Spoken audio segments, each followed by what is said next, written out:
Yeah. You are tuned into Offering Something. I am your host, Michael Bernier, feeling so good to be alive. You know I love you for watching the show, that's for sure. A whole lot of appreciation to our super sweet support system at Enjoy Your Life brand, everything at Enjoy Your Life brand at also by Riverwalk Brewing Company at Riverwalk Brewing and the Higher Education Music and Arts Festival. Check them out, highereducationmusicfest.com. And if you're watching on YouTube, click on that subscribe button for me, you beautiful people. I love you for that. All right, y'all. Here it is. We have a laughable episode for you today with a guest who is a writer, an entertainer, an impersonator, a funny man but not a clown, a national performer, a familiar face on the big screen and on the red carpets, a break-dancing champion, a stand-up character, and arguably insane human who is hilariously offering something. It is with an overflow of delight that I introduce Dave Russo. Yeah, Michael Bernier, my goodness. Yes, it's Russo, and I'm on the road, and you know what? I am enjoying life. How are you, my friend? I feel great. I'm excited to be with you. Look, I have to tell you, right? Tell me. When I pull over and I go, okay, I'm here. You go, all right, go to the back barn. Right? You're like, the back barn down by them. I go, wait a minute. And they go, you want me to come on me? I go, yeah, dude. You want me to meet you in the back of some house, and I'm Italian. You know what I mean? A lot of times we don't come back. Something might be going down here. You're safe. You feel safe now, right? Comfortable? Wow. Yeah, of course. Okay. I'm enjoying life. That's why we had a what do they call it? A pre-game. We pre-gamed. Yeah. You know, we got to know each other. Yeah, we got to know each other, and we enjoyed. I've enjoyed it. I'm having a blast. I like being live, and I like living in the present. My feet are planted right now. Yeah. So we're in the middle of a pandemic. Is that what they say? I don't know what it is. Well, all I know is that right now I'm present. I'm drinking. By the way, I'm not so much of a huge beer drinker anymore as I got older, because I get phlegmy or whatever. This Riverwalk. I get phlegmy? No, I you look so young and non-phlegmy. Well, you know what? It's the Italian thing. You know what I mean? It's because marijuana's legal nowadays. That's what it is. It's marijuana's legal. I think they said, you know, first of all, you can't cough, but then marijuana's legal in Massachusetts. You know what I mean? Don't cough, but you can smoke pot. No, but the Riverwalk, I got to tell you something. And I love the package. You love the package? You love the Riverwalk, the yacht rocker? It's going down smooth. The yacht? Is that what it is? It's called the yacht. That's what the words say on there, Davey boy. You know what? I didn't read that. Can you read? Is this one of your skills? No, but Italians don't go on boats. Italians don't go on boats. Italians don't go on boats. A lot of times we go on boats, we don't come back. Remember? I knew where we were going there. I'm hip. What's my favorite fish? Swedish. All right, thank you. No, very good, very good. Oh, that was wonderful. So, you remember the first point where you came to the realization in your fragile, little precious mind, where you understood within yourself that you were funny. You were like, you know what? I am funny. When did I figure that out? Yeah, was there some moment? Yes, there was a moment. What was the moment? Atlantic City. Atlantic City. Yeah. So it's Atlantic City now. What's the year? It's, Jesus, I'm going to go 93 to 95. And so I'm best man at my college roommate's wedding. Okay. Now, I have to preface this by, in Atlantic City, it's BYOB, bring your own beer, to the strip clubs. So so I call ahead of time. And that's the only thing you're doing, so that's all that matters, yeah. So, but we all wrestled Division I in college. Yep. So we have 20 Division I wrestlers walking into a bar, bring your own beer with cases on our shoulders. Okay, so we go to the strip club or whatever. He gets his dance. He was, he's still married to the woman right now. So it wasn't like a filthy little strip club thing, but it was more like, hey, listen, we know you love your wife, but do your magic. Yeah. So we had to go to a dance club after this, right? So now us guys just saw naked women. Now we want to go meet women. Yeah. So I got you're going where the clothes are. Yeah. And we walk in, 20 people, 20 Division I wrestlers look like drunken pirates. Yes. Right? And the guy goes, you guys ain't coming in here. And I looked at him like Robert De Niro. I go, I think we are. I think we're coming in here. And I just started doing a De Niro impression. I talked to the guy, and next thing you know, we're dancing with strange women. But that's when I knew. I was funny because the guy laughed. We made him laugh. I think we are. I think we're coming in. And that was, geez, you look like De Niro. And it was Jersey, so... yeah, there was no problem. That was the moment, right that was then. The moment. That was the moment. My buddy's like, you got him. Well, actually, it was that weekend. That whole weekend. That whole weekend that because set my it buddy. off. That set up because now I'm the funniest guy in the world. All the guys like Russo, make us laugh again. Make us laugh. Hey, funny man, let me pull your string. You're good looking. Hey. Yeah. I don't mess with guys from Jersey because most of those guys, they got weapons. All right, there you go.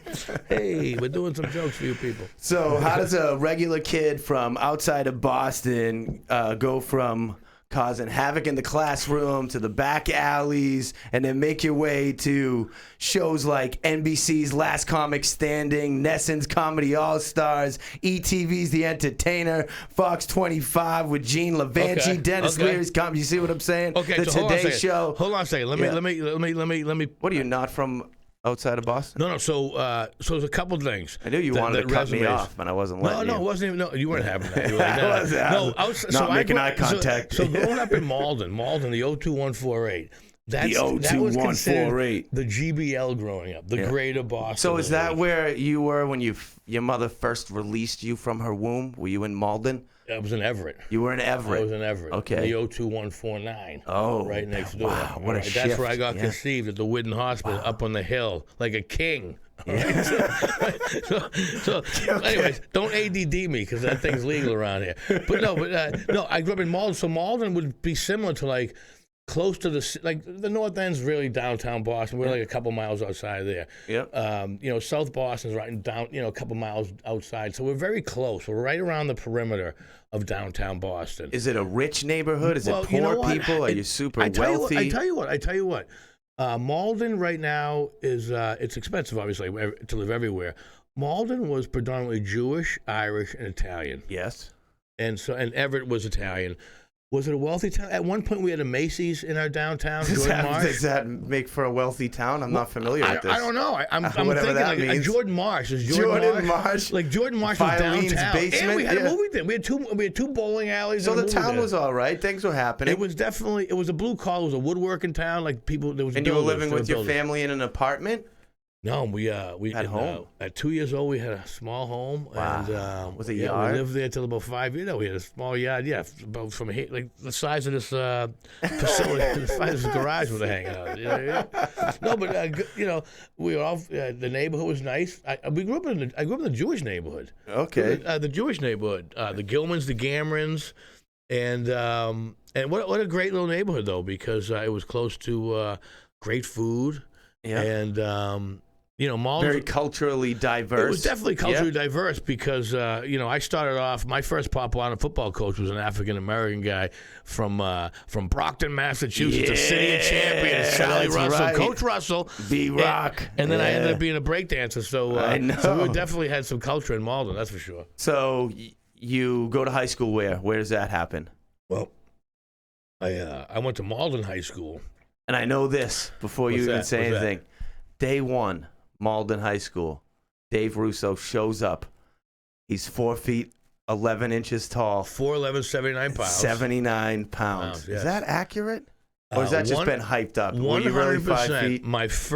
I actually have photos. My first day, actually it's the summer, like when you weigh in for Pope John. I went to Pope John was my first semester. I left Pope John and went to Malden High School. Okay, yeah. I went to the Catholic school. That wasn't a good fit for you. Well, that's kind of a tough one, You're Michael, a little reckless. Michael, you might be getting into something because that's why I think I do comedy right now. Because at 4'11", 79 pounds, I went to a Catholic school. Now I grew up in Malden, where everyone knows everybody, the neighborhood. But now I went to this Catholic school, the next town over in Everett. So now you get kids from Malden, Everett, Chelsea, Revere, all that greater Boston area. Well, now that like my neighborhood's tougher than your neighborhood. Oh, here we go. At the time, I'm 4'11", 79 pounds. I'm an athlete. That's a small frame. I'm an athlete. Yeah, we'll talk about that. But I'm an athlete. But I'm not like my friends. We grew up in Malden. We never bullied anybody. I never knew growing up. Put it this way, I laugh now. The co-captain of my wrestling team in high school was Stu Weiner. and Eric Rubin, right? Yeah. And I didn't even think about, oh, dude, you're Jewish? I didn't even know. Like, we didn't. I figured that out. In our time, there was nothing like that. I was like, hey, you're my neighbor, you're my friend. And so, anyways. So at that size and weight, as we come into high school, no one's looking at you like you're going to be an exceptional athlete, but that is that's the truth. Yeah.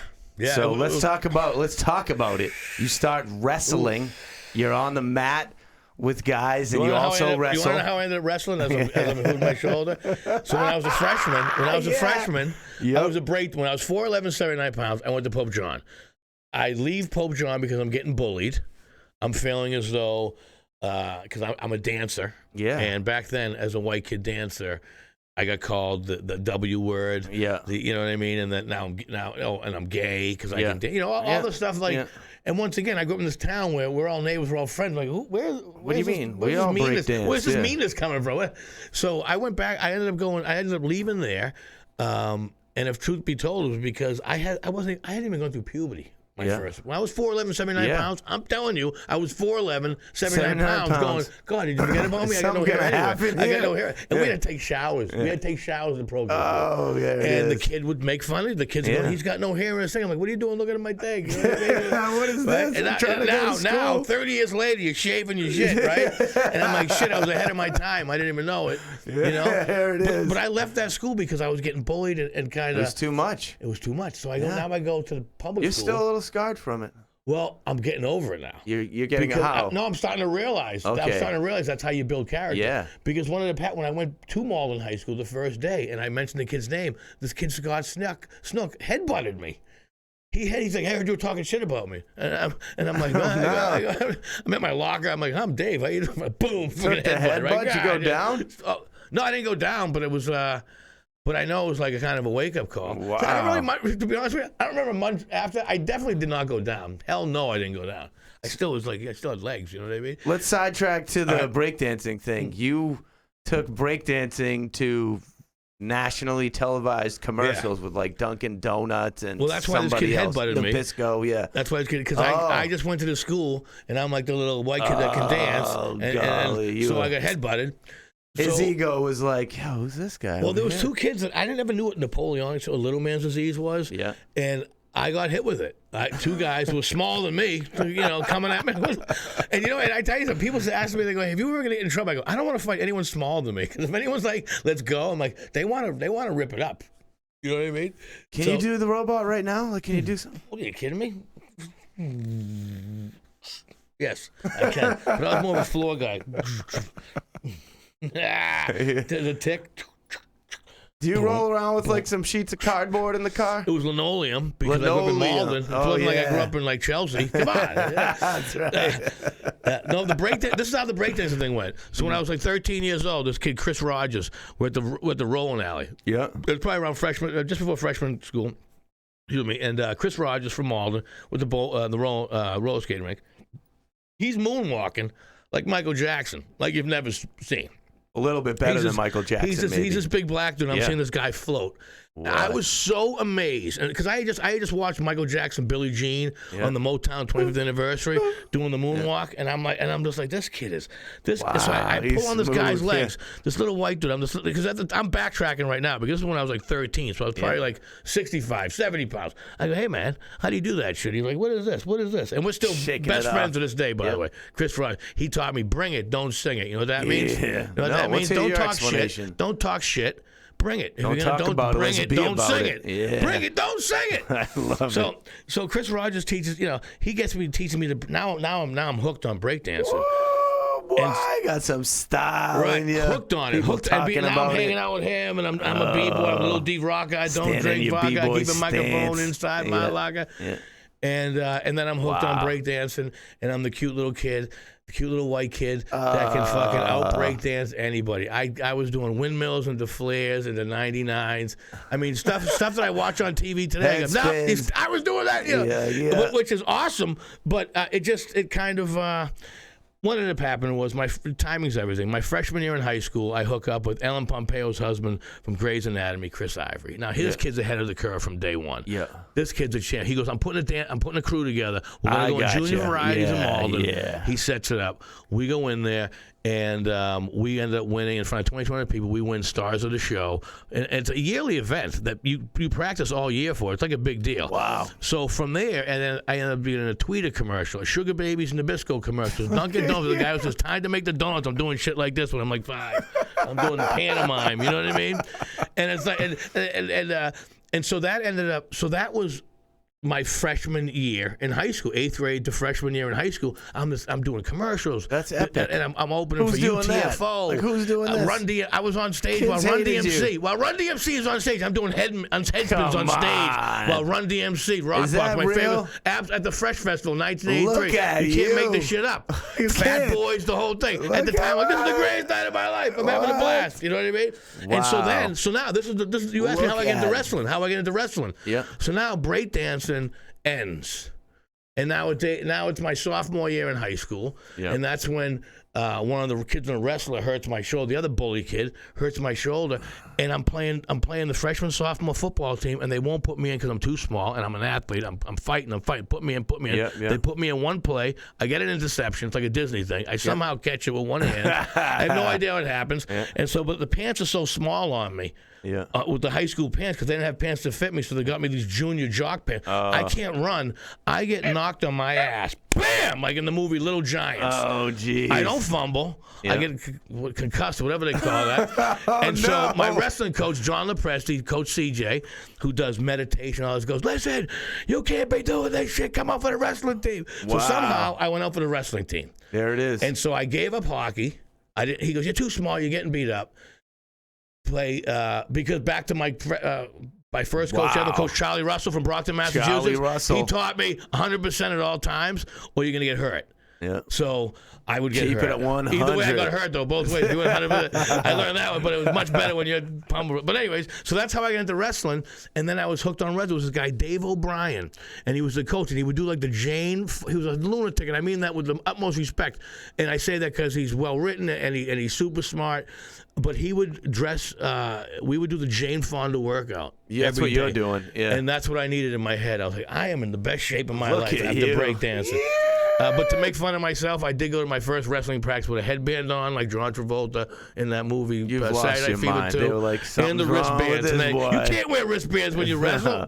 So the wrestling thing win. started. I got hooked on rolling around with men in tights. And you took that to D1. You were like state champ. You all these things. Yeah, you're incredible. It was no. It was a. What if we wrestle right now? Are you gonna end it quickly, or you think I have a solid chance here? Current conditioning involved. Well, you have a lot of equipment here, so I think I would have a hand up because I'm big and grumpy, and I would just do my. But no, you told me that you do not taekwondo, but you do martial arts as well, right? That is. So, at some point, you get involved in the first annual Boston Comedy Festival. You get named the best new comic, and that's cool, right? Yeah. But even cooler than that happening is that Mr. Las Vegas Wayne Newton somehow finds you and hand select you out of 5,000 people to appear on the ETV show The Entertainer. Is that were those things that tied together as it's told to me? Well, it's about in April of 2000 I won the inaugural Boston Comedy Festival, which was nice. What does that even mean? Well, was there a second one? Is there a third one? It just had its 20th. Look at that. First, yeah. And here I am ignorant to it. I know. Come on, man. Stop. Well, you're not inviting me. A lot of guys have won that. A lot of guys have won that after me that are pretty famous. I'm somewhat of no. It's been going on. It's been going on, and you can Google it. But that was kind of a launching pad. You know what that did for me? It gave me an intro. Yeah. I was only doing comedy 2.5 years. Hey, this guy was the winner of the inaugural Boston Comedy Best New Comic Award. So that was nice. Yeah. But I wasn't really a great comic. I had 10 minutes, probably 5 minutes to be honest. So does this so it does tie you somehow? Wayne Newton finds out about you from this.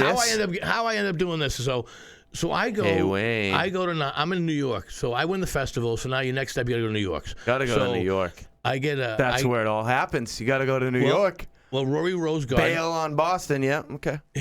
Ray Romero's manager. Yeah. Is the guy on New Joke City. He's hand selecting the new young comics. I really look young. When I won the festival, I mean, I was 30 years old. You look like but I a looked little so boy, young. yeah. You know what I mean? So he put me on the New Joke City with Robert Klein, and things were going well, and I was getting some auditions, and then 9/11 unfortunately occurred. Yeah. And so that shut down the industry for about, I'd say, a couple years. And so when the industry picked up again, I wasn't really the new guy. And I was doing the college tour at that time. So I moved back to Boston. There you were. And so for the first time ever in my career, I kind of stood up for myself as far as, well, I was working the Tropicana in March of 2003. And I got great reviews. And we're definitely going to have you back. And I hit it off well with everybody and did every fall protocol. But then I wasn't booked back, so then the Riviera wanted to have me. So for the first time, I called the guy and said, "Listen, where are we? Where? This is the Vegas. I know you're high, right? Follow along. No, I'm with you. Like, so I didn't know when we went back to Boston. How did we get to Vegas? So you got a headline. Well, that's the whole thing. I'm in Boston. You're answering my next question. You got a headlining opportunity in Vegas. How did that come to be? Because I stood up for myself. Steps with me. So I stood up for myself.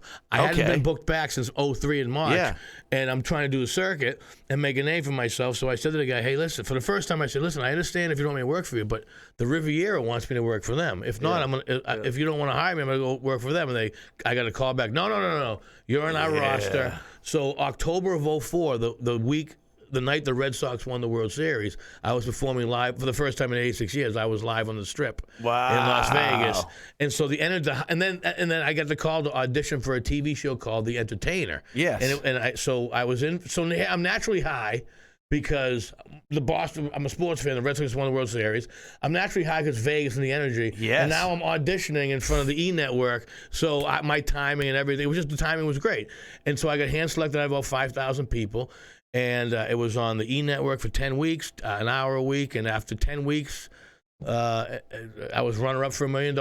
And that TV show is now called America's Got Talent. And look at that. So did you love the E! Entertainer experience? I had a fucking blast. Look at it, yeah. I had so much fun. You couldn't even wait to swallow before answering that question. You were so excited. You can't, you know how you put on festivals? Yeah, sure. And what a great experience like that. I don't know if we could come up with a plan to say, hey, here, experience what I just experienced in this weekly. I mean, I was on a helicopter with Wayne Newton flying, a private jet going to be in a movie with Matt Damon and Project Green. I mean, it was things that, if you know how you're supposed to, plan your life. These are like, where are we going? Can't plan this. And then all of a sudden you're on, what is it? NBC's Last Comic Standing. How'd you get there? That's what I wanted to mention. That's where a lot of people get confused. Yeah. I was never on Last Comic Standing. No, never. It's like on your. Like, this is me stealing from your website. So if you reread that, it's a little tricky. Hand selected. So when I got on NESN, I was hand selected by the producers of Last Comic Standing to be on NESN's Comedy All-Stars. I thought it was a little worded a little funny. Denis Leary, how about this? Come on, public school. Denis Leary is a classic Boston comedian and actor. From Worcester. So he's from Worcester. People around the country love him. You've been a part of his Comics Come Home. Is that true? Did I read that correctly? You are good, Bernie. Yeah. Here I am, Mr. Bernie. Pretty good. It really is. So did you spend time with Denis Leary? As a matter of fact, we talked about how it's all truth here today, Dave. As a matter of fact, there's a video of Denis Leary that I posted recently because I'm working with Lenny Clark this week, and Lenny got me to introduce me to Larry, and Larry goes, That's I like nice Dave Russo better than Lenny Clark. So that video's on my Facebook page right now. But Larry, so Larry's a hockey fan. And I don't know if you can see this right here. So I want this when I graduated. Look at you I'm with a your Bruins gold fan. chain with the big Bruins medallion. I'm just a Bruins guy. You know what I mean? There you go. And so he's a Bruins guy too, and we kind of crossed paths because I'm a part of the Boston Bruins alumni, and that's who his idols were growing up. Yeah. And I kind of stumbled upon him by doing the charity events and things like the skating events. So we once and then he invited me to his hockey tournament, and you're a musician. We bonded as hockey players. And his team beat my team in the finals, so that's why he liked me. But if my team won, maybe he wouldn't like me so much. Is he funny? You find him funny? I think Larry's fantastic. And not only do I think he's funny, right? Yes. That I think his image, like the tough guy, whatever, is 100% true. But when he meets you, he made me feel so easy. Like I was like, hey, what's up? He's like, Dave, I want to thank you for donating your time. And I have a letter from one favor So I'm gonna use that for one. He's like, any favor you need, you did me a solid. Anything. It's in writing. I know he's pretty cool. Really? Yeah, I like that. Yeah, he sent that to me handwriting. It's no, and you know what? And you know what? How about this? And he also gave me the Golden Shower Award. Oh, golly, is that an award? It's awesome because people think it's a dirty porno thing, and it's not. It was we did a hockey tournament. Doesn't seem like you're winning when that happens. Well, sometimes you pay extra for that in Vegas. On the let's character, be honest. Yeah. No, but it was a hockey tournament. I got injured, and I've been played sports my entire life. Never been knocked out of a game that I couldn't come back to ever in my life. Out of any sport, hockey, baseball, football, wrestling, I've never been. Oh, I can't continue the game. I'm on my back going. Oh my God, I wanted to play a Denis Leary's tournament my entire life. Now I can't fucking move. No. I'm like a dead fish, like this, and I'm literally like. I might have to go to the hospital. He goes, you can't go to the fucking hospital. What are you doing? Stand up. Let's do this. So I'm like, no, I got to be honest with you. This never happened to me. So somehow I took a shower there in a shyster. That's German. And in his garage. I'm hip, like legit garage. And then all of a sudden, I think, and he had one of those like, the parties where you put your feet up so it curves your. I don't know. All I know is that I must have been full of shit. That's what the problem was. Something was good. You let it ride. I kicked something back in. I came back and got a game-winning goal. And then he gave it. He goes, "Is that Russo?" And he goes, "What was in that water, Russo?" And I said, "It was cocoon water." And he goes, "I love Ron Howard." So that's how we kind of bonded. Because he didn't think I was a pussy because I came back and scored a goal. Bam! You know he's an old school blue collar guy. Yeah, you know what I mean? He seems like that type of individual. You also just well written. He writes all his shows, by the way. Super smart. And his music, which is just incredible. So you spent some time with Charlie Moore recently. Yes. Yeah. How's the Mad Fisherman? He is another one of those guys who's an anomaly. Because I watch He's not Happy completely Days. wacky and intense. No. He is the real deal. Let me explain, Charlie.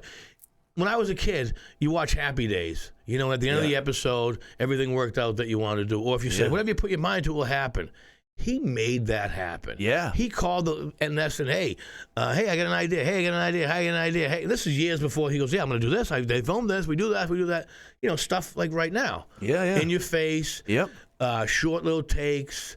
Fishing. I'm the mad fisherman, and now he's been there over 25 years. He probably owns a piece of that. All I know is that he's and the person you see on his TV show is the same guy you see off stage. Okay, and the one thing I learned in the entertainment. Yeah, I spent some time in his house with him, and he's the same character when you're just having a regular conversation. Yeah. It's like you're on the show. He is life is our stage. Yeah, life is. But you know who you get. He's the real deal. And I love that that he's a family guy. That's what because he balances. Yeah. And I don't know. I probably would balance myself off a bridge. So as a comedian, right? You're out there, and your scene is in the nightlife.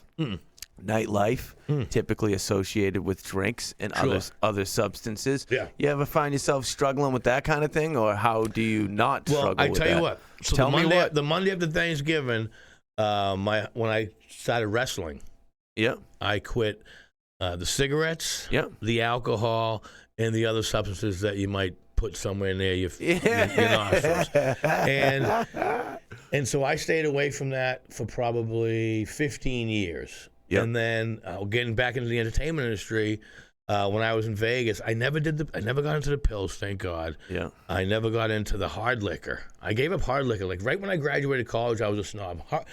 College graduates don't drink shots, don't do shots. Thank God. Is that true? Is that a thing? It was just, that was my ego. That was my ego.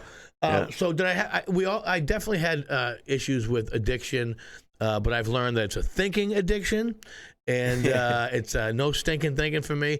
But somebody that thinking. Well, no thinking. How many nights a week are you having drinks? If you're doing shows right 7 nights a week, how many? This? Probably at this point in my career, probably near to never. Near to never. Yeah.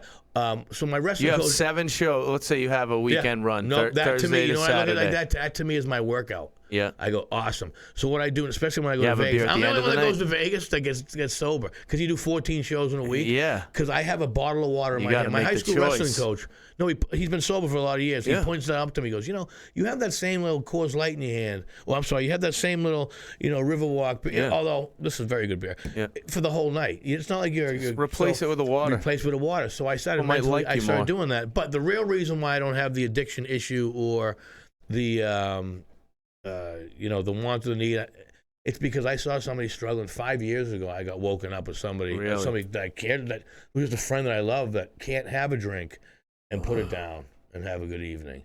When they have one, you might not see them for 3 weeks.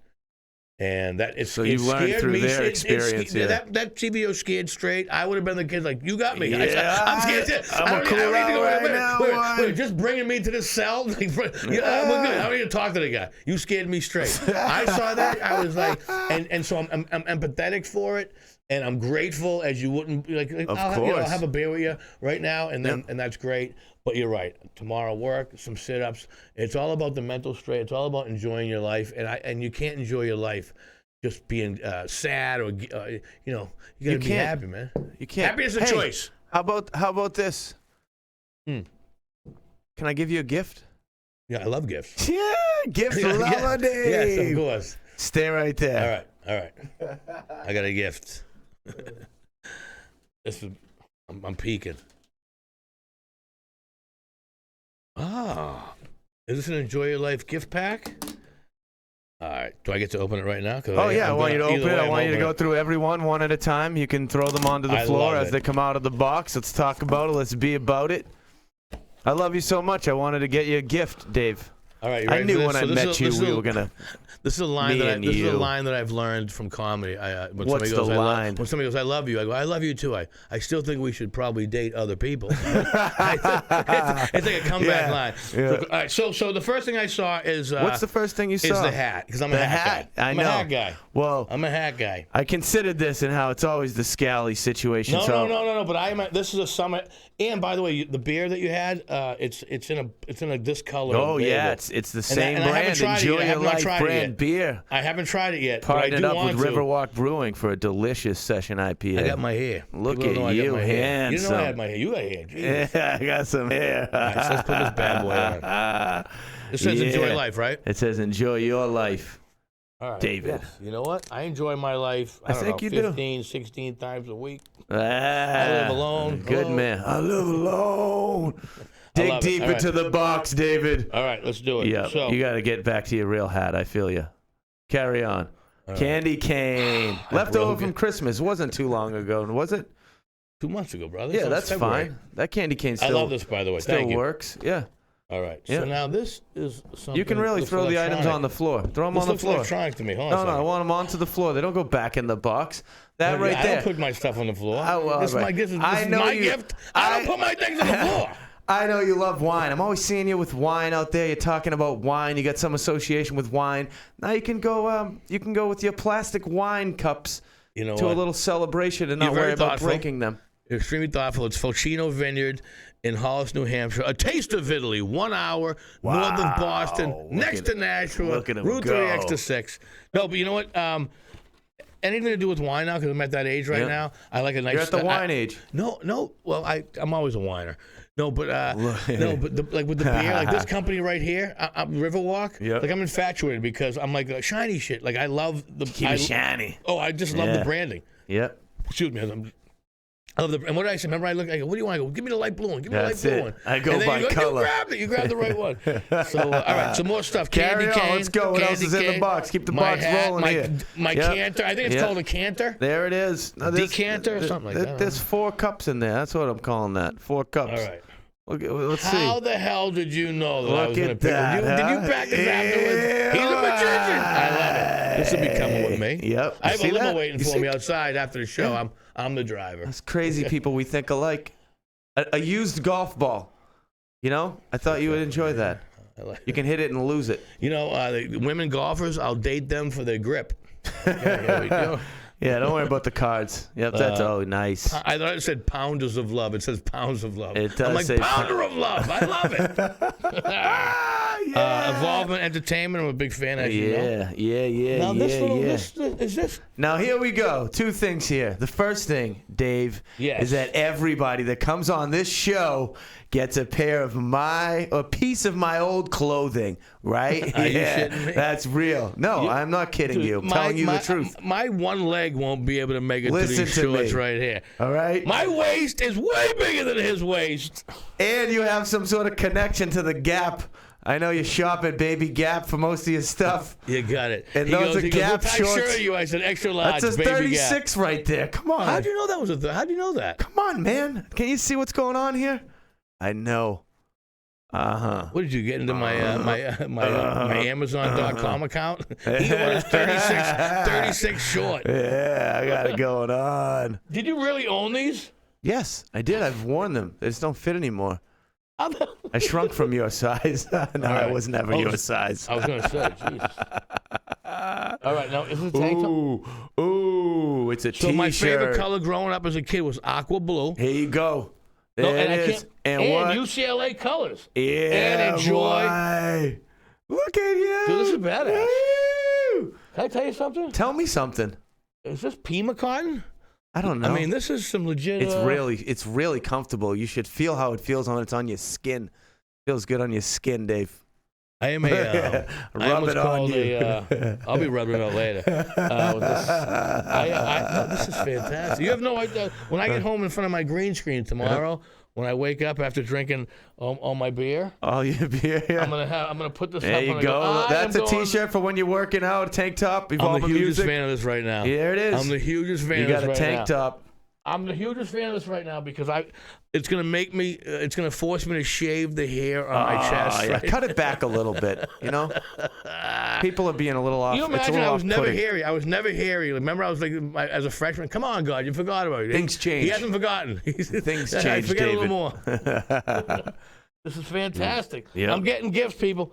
This is what's happening. It's right only here. Because I love when you. I'm on the road, people, you have no idea how much sometimes I have to keep my trunk closed when I stuff in my trunk. Who goes on the show and gets a bungee cord? Mr. Dave Russo. I do. Yo, that's my new album music. right there, man. I figure you're the kind of guy that has a CD player. I actually, you know what? Now this is honest to God truth. I have a 2005 Honda CR-V. Look at you. A CD player. Now my buddy Gary Molesky, he gave me his wife, his mother's music. His wife? His mother's music. No, I would never have sex with her again. No, but his mother gave me her music, and I put it in and it doesn't work. My CD doesn't. I'll try it tonight, but it didn't play her music. Oh gosh. So, stickers. These stickers. Enjoy I love them, your man. life. Enjoy life. Do you hear That's the people? it. Wait a minute. Everything at Enjoy Sam Your Chase? Life brand. There's a bunch of CDs in there in the I love bottom it. of that thing for I you love because I love you. I love That's you too. all. Yeah. Yeah. You are connected, my friend. I love your travels. Ooh, here we go. that's for you know what? You can give that to your good friend that came with you today. It's okay. That's a female's shirt. What's that? Look at this. Oh my gosh, what is this? What do we have This here? is what's called what do we have? corkle. A corksicle. This is a corksicle. A corksicle air. I said a corkicle. A corkicle. So now when you're out at the beach with your white wine and you don't want to bring a cooler. Wait a minute. It's red wine, but I do drink white wine too. This is fantastic, dude. Look at that. Yeah. Did you make that? You didn't really pay that much for it. Did you Don't worry about what I did for you. Did you put that sticker on there? You don't know how I'm living. Add the price. I'm living straight out of joy over here. Straight out. Yeah. All right. This. That's it. That's enough. There's more in there? Well, that's a sticker on the box. Yeah. Hold on a minute. Michael, this is, you know what? All I brought was weed. The white T-shirt right here. That right there. Tank top? That's a female T-shirt, I believe. From Aldous Collins drew that. Lou Ping will get this for sure. What do you think? Yeah. Is that a peace symbol? Peace sign. A local artist from, I believe, Situate, Situate, Massachusetts. Aldous Collins. Yeah, man. He's Aldous Collins? I know Aldous Collins. You know Aldous Collins? Yeah. What? Okay. I hosted That's my friend. Really? I hosted the. This is how I met them. I hosted the New England Music Awards. Yes. at Patriot Place. Oh, I was and they there. were the winners of the. They got the big award of the night. Bro, this something else. I hosted a few of the things that night. I gave out some of the awards. That's how. There it is. We have a mad picture, you and I, by the way. We were together. Yes, we this have. is all. We have. No, that's. Wow. See, I'm sorry that I had such way more than I had such a good time meeting you for the first time tonight, and I already had that experience before. So twice I've had a great time meeting you for the first time. I really this is wow. I don't have expectations in the world, and this made it way better than I even could have expected. I'm glad to hear that. I appreciate that. Now let's be real. Right. In every industry that you're in, there's typically one thing that's like your shining, your fallback, the thing that makes you like a band. They have their hit song, you know, and perhaps like a basketball player's like a threat from 3-point land. Yeah. You know, so the go-to. What's your There has to be a go. I feel like this happens with a lot of comedians. What was your go-to, the thing that actually put you on? Like you were out there like, I own this right here. What is it? Well, first and foremost, if you're a young comedian out there listening in the entertainment listen up, youngins. Right, exactly. A lot of folks will say, you're a comedian, tell me a joke. Don't say that yet. Well, that's what they'll say. So you have to have something. So I've learned this. If a guy says, you're a comedian, tell me a joke, especially if his friend was, I go, I don't know, you're good looking. Yeah. That's the punchline. There you go. Don't do that to a woman. I made the mistake, and this is why you have to know your audience. I made the mistake. This was in Manchester. Why is that corporate funny? Show. No, it was outside. I was smoking. This is when I was smoking cigarettes. How long ago it was? Before 07. Ripping Newports back there, Virginia Slims. It was the Parliament lights, but Parliament lights. All right, yeah. so I was bagging those out. A little and space she goes, in the back to put your extra white stuff in you. No, she emailed me a letter off my website. Okay. You said I'm good looking. I said, ma'am, I'm outside. You go, you're a comedian. Tell me a joke. There's a whole crowd. I came back with a good line. I go, that's a stock line. If you're a priest or whatever. But I've learned women do not like, and I don't care if I'm generalizing or whatever. I'm just letting you know. I don't care how you want to. Here comes sweeping statement. No, I just want to let you know. Dave Russo says women do not like this joke. No, you don't say it. So what do I say? Oh, so if you're a girl, a woman, I'll go, okay. You tell me, okay. So real quick, okay. So what's your name? What's your name? And if she goes, it's Nancy. I'll go, okay. That's my dad's name. And then I'll walk away. So this way, and this is just being on stage for a long time.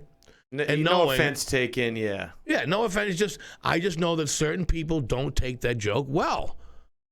But men take it. I've never had a guy not laugh at that joke. Talking about jokes here and material. All right. Has it been the same recycled material since the beginning? Like you sat down, you wrote this epic 45-minute set, and you never had to write anything again? Or are you still up all night trying to write new bits? Telling the jokes to people in the car with you. I love it every day. Yeah, every day. I love the iPhone that you're using. I wrote the questions though. All right. No. Yeah, boy. No, but what I'm letting you know right now. Let's show this right here. So what are you gonna show me? I'm the biggest fan. Be a big of fan. Writing every day. So right now, these are my notes. Right. Yes. So these are my notes.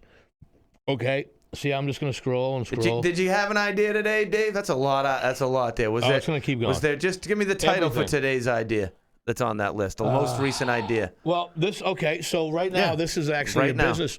Well, I have a Classic Scally Company. Yeah. Has asked me to be I am now the ambassador. You're an ambassador for Classic Scally. Classic Scally Company. Yeah. So I was Did you bring writing me a Scally? Did you bring me a Scally? Of course, but I didn't realize that you had I don't know if I have a triple XL. I'll just cut off the top I don't know if I have a triple XL. Jesus. No. Look, you gave me a gift, and what did I give you? What did I give you? You gave me yourself. I gave you myself. All right, I love it. It's a beautiful thing. Enjoy life. That's people. right. No, so my last note was right there. Good morning. I was doing a thank you letter.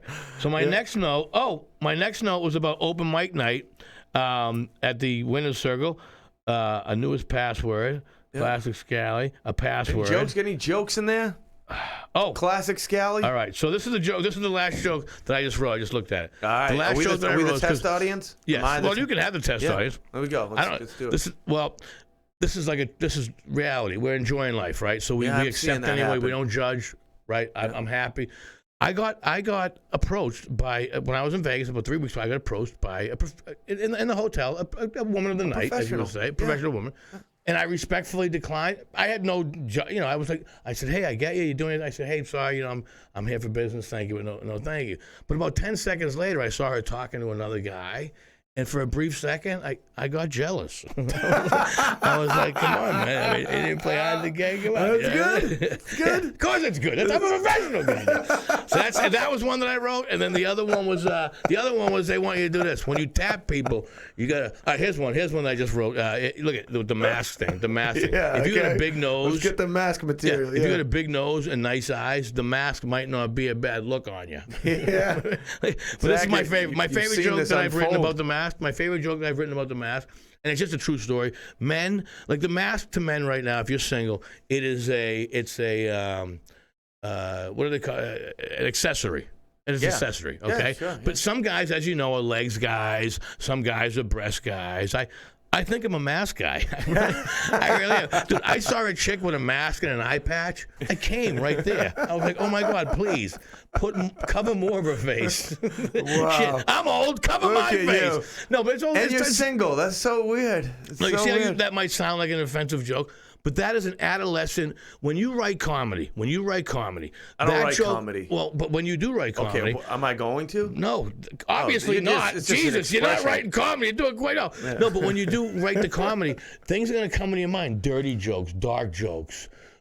So you have to departmentalize. You got to departmentalize. I mean, Well, how often do you hold back some of the jokes that you want to tell? well, I've been earning a living doing this, and Yeah. when you get hired by a company, a corporation, they go, listen, don't do any Jewish jokes. So I'll go, listen, I'm not going to do any Jewish jokes. I'm going to pass over them. You know, you know what I mean? But the whole thing, but they might, look, everyone's Look at got you to go. stuck up their ding. You know Yeah, what I mean? yeah. I didn't get into entertainment. By the way, Bert, I didn't get into entertainment to offend anybody. yeah.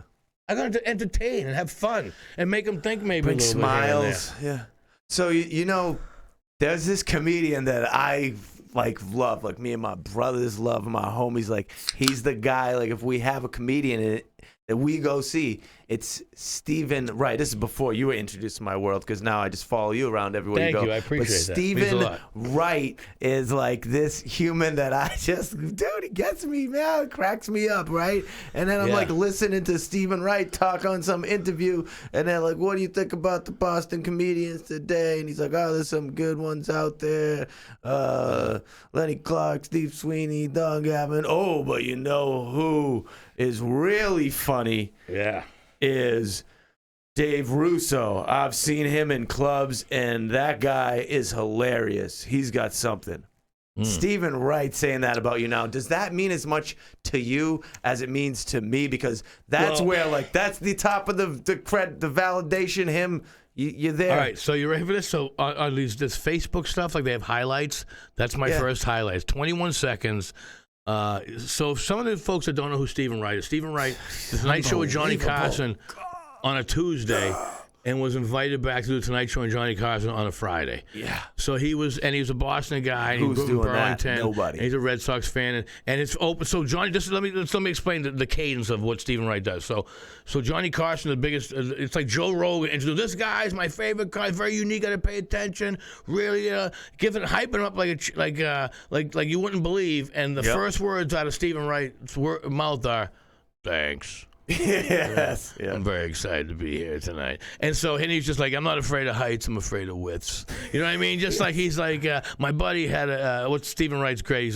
He goes, my buddy has a trophy wife. Apparently, she came in second place. I mean, he's a champ. And the thing is, that was unsolicited, by the way. You mentioned there's a WBCN. Unfortunately, it doesn't exist. I'm sorry, WAAF that doesn't exist anymore. Yeah. Jesus, it was Tony Capobianco. And Nick Stevens, who's on WEEI right now, reached out to me and goes, dude, Stephen Wright just mentioned you. I go, what are you talking about? He goes, yeah, I cut it. I edited for you. Because Nick Stevens goes, he goes, what makes Stephen Wright laugh? He goes, all the guys from Boston, like you said, Don Gavin, and Dave Russo. I was like, get the hell out of here. You were the highlight of his. Yeah. And the funniest thing is, though, the first time I ever headlined at Giggles Comedy Club in Saugus, Stephen Wright came in and did a guest spot. But this is the whole thing. When the protocol of comedy is, if somebody's the head, like Dave Russo's the headline, doesn't matter who you are, you give a shout out to him. Hey man, I'm gonna come by if you don't mind, do a guest spot. We cool? Yeah. He reached out to me. and said, "Hey, Dave, doing Letterman. You mind?" I go, Steve, listen, if you want to open up, no problem. But he could have been nice and watched my act, and he doesn't do what I do, obviously. Just like I can't do what he does. It's totally different. Totally different. It's a great dynamic. The dichotomy together is wonderful. I think he gets a kick out of me, like a crazy little wacky dude. You know what I mean? Let's take over the world, me and you. I can see the movies happening, all the things. Yeah. I think he thinks the same way. I think because I think he knows I'm generally a kind person, but he knows I'm like ding ding ding ding ding. You know what I mean? But I mean well. He likes to watch it. Here's something that goes on in the world of comedy that I'd like to discuss with you. Stealing jokes. This is a big thing, right? Yes. Stealing jokes, taking other people's material.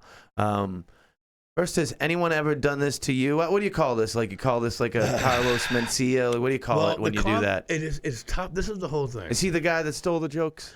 From what I understand, Rogan called him up. We all watched the video. That was beautiful. That Carlos was doing someone else's verbatim material. Oh gosh, but now, Joe, you're amazing for that. Now with the internet right now, it's like it's all over the place. You don't want to be discriminated with haters because. Quite honestly, if we're gonna really be truthful about it, like we said, we speak the truth. Did you ever steal a joke? Absolutely. I've done someone's joke on stage. What's one of the jokes that you have taken from someone that you're like, man, this works so good that you keep using it? This is the joke. This is the joke. Stolen joke. It's a street joke. What? No, it's a street joke. Okay. On stage, it's not my joke. Okay, I got you. My favorite joke is my favorite joke of all time. And when everyone says, "Tell me a joke," this is the joke I give them.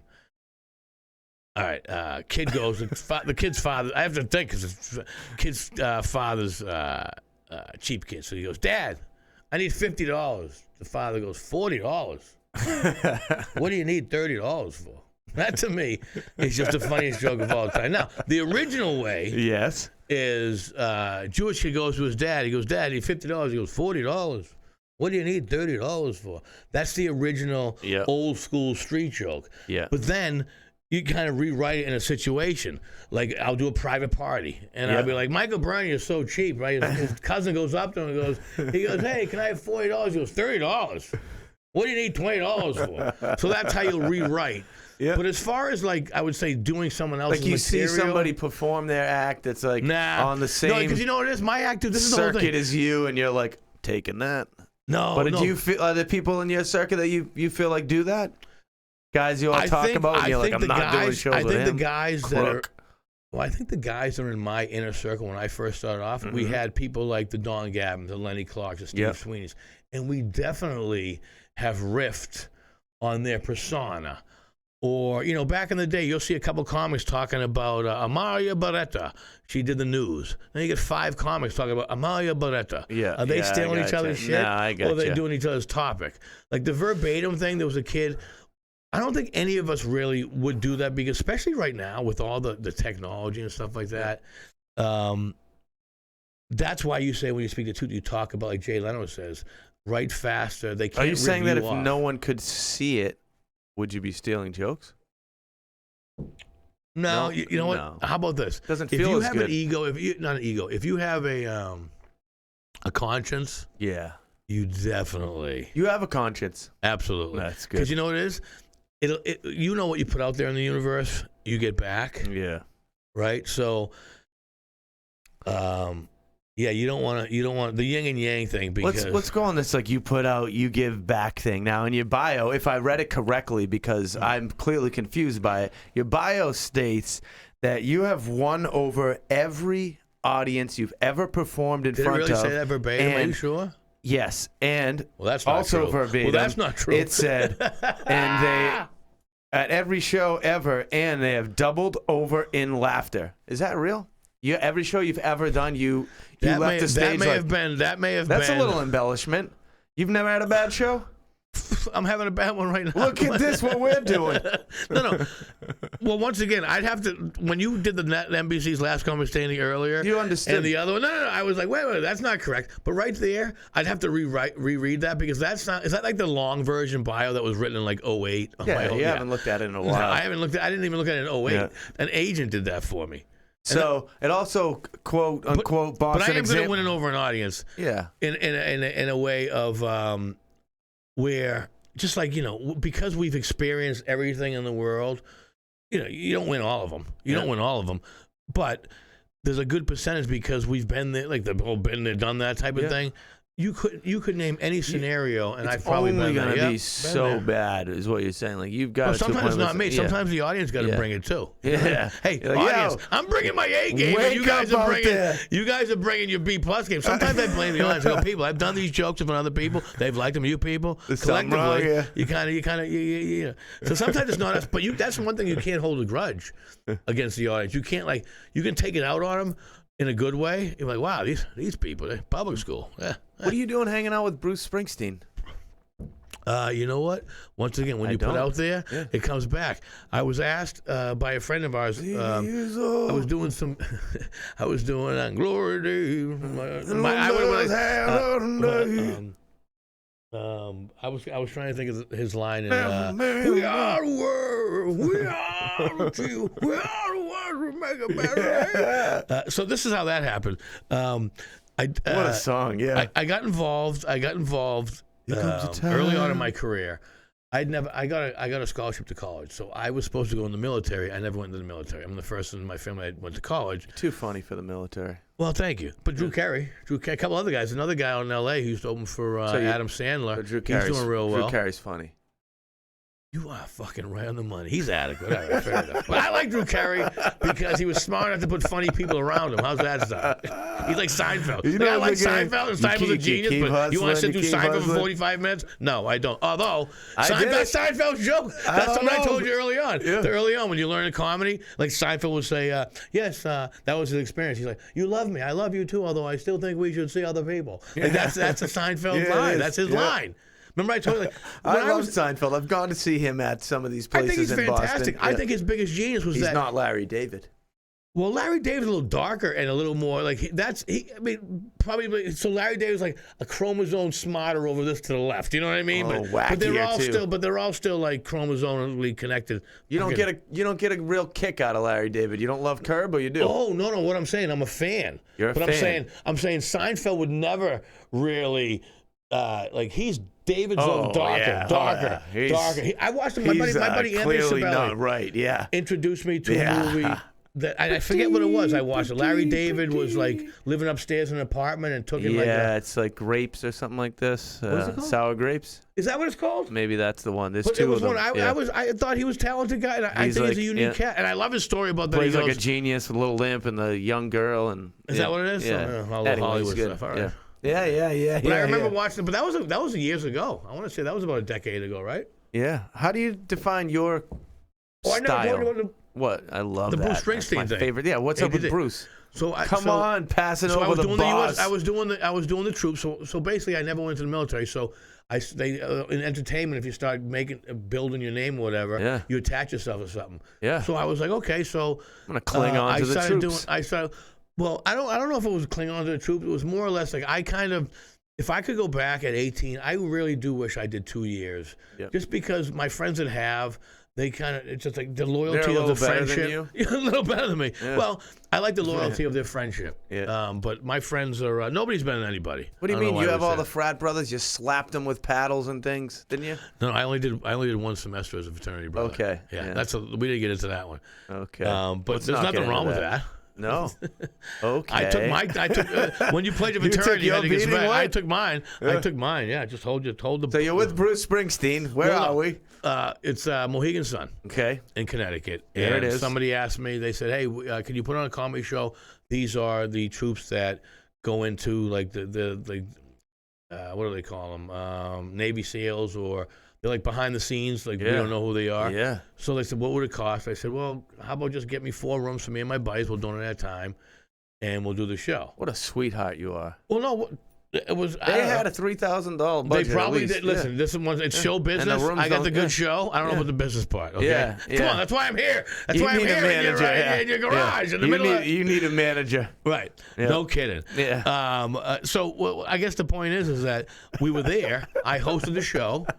And he was getting an award. His son was getting an award, and he was there to support his son. His son did a documentary, son Sam. Yeah. And so at the end of the show, they said you can't have a video camera. No, and I had my selfie stick and my video camera. I was like, yeah, I know, but I'm from Malden. I can. I'm the oldest Italian boy in my family. Sweet. I can do whatever I want. I'm a are. Caucasian guy in America. This was 2016. So I just grabbed my thing, and him and Tony Orlando came up to me because I was funny, by the way, at the show. I did give him the joke. One of the jokes, because he's on the dais. I'm on stage. They're behind us. Tony Orlando, the head with all the guys, I don't do the political stuff, so whatever the guys who can kill people, things, you know what I mean? All the gold, shiny shit. Hey, I will fuck. So so Bruce was over here, and that's the joke I did. Somebody said, somebody asked me if I was going to do a joke about Bruce Springsteen, and I said probably not. And they said, why not? I said, well, the guy's from Jersey. I'm pretty sure he's got a weapon. So that was the joke. And I improv'd it because I said to myself, because I've been doing comedy a lot. Fucking at the end of the show, when you see the video on DaveRusso.net, giggity, right? Yeah. He's coming up to me and he's laughing because you have to understand his political leanings and what those guys were, I'm sure, were different. Oh, yeah. I know for a fact they were, and I ignored it because you know what? I enjoy my life, and I'm I'm an entertainer. I've been happy, and I gave him a manly joke for him. I didn't like emasculate him. You know what I'm saying? Like the joke, he's from Jersey. He's probably got a weapon. Like I masked. Yeah, you didn't make him feel like, And that's one thing. If I would tell the young people, I don't do personal attacks. Yeah, you'll never hear me say fat. I'll say heavy set.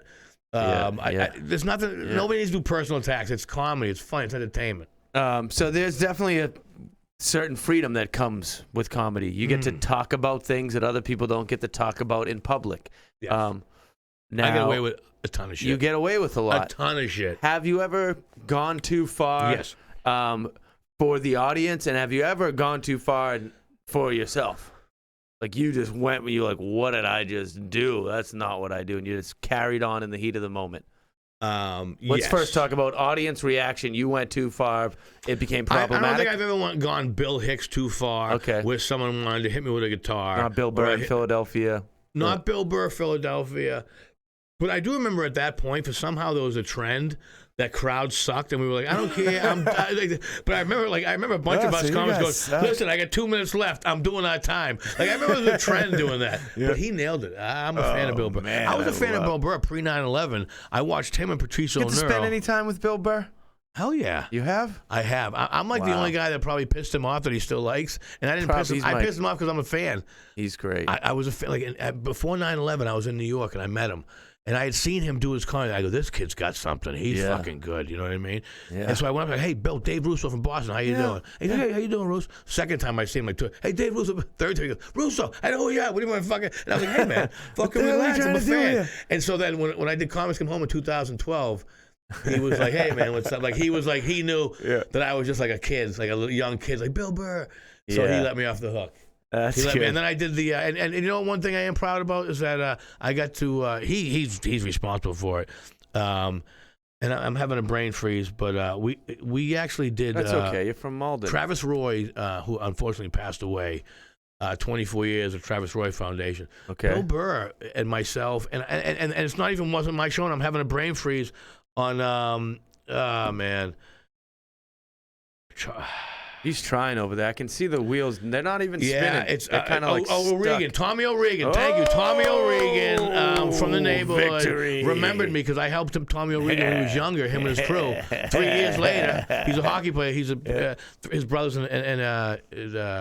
anyways, Tommy remembers me and goes, hey, Bill Burr is going to do the Travis Roy Foundation. Since you've been helping us every year, I want you to be a part of it. I mean, so I thought it was great. And we raised $125,000 in one night, right before the pandemic, and right before Travis passed away. So that's like what goes around comes around.